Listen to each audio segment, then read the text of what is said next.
Welcome to the Slop Temple. We pray this video helps. In this video, I will explain how to make white sauce pasta in large quantity.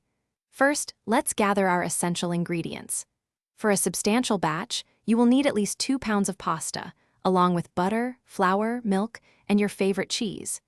Using a very large pot for the pasta ensures it cooks evenly and prevents sticking. Having everything measured out beforehand makes the cooking process much smoother and more enjoyable.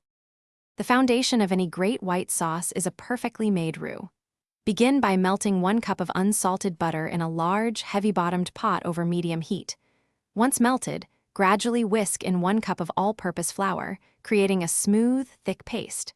Continue cooking this mixture for about 2 to 3 minutes, stirring constantly until it develops a beautiful, light golden color. This step is crucial for flavor. Now, let's transform our roux into a rich, creamy sauce. Slowly, and while continuously whisking, pour in 8 cups of warm milk. This gradual addition prevents lumps and ensures a silky smooth texture. Keep stirring over medium heat until the sauce thickens to your preferred consistency. Finally, season with salt, freshly ground black pepper, and a small pinch of nutmeg. Stir in 2 cups of grated Parmesan cheese until it is completely melted and incorporated. With your delicious white sauce ready, it is time to combine it with the pasta. Cook your chosen pasta variety until it is perfectly al dente, meaning it is firm to the bite. Drain the pasta thoroughly to remove any excess water. Then, gently add the cooked pasta to your large pot of white sauce.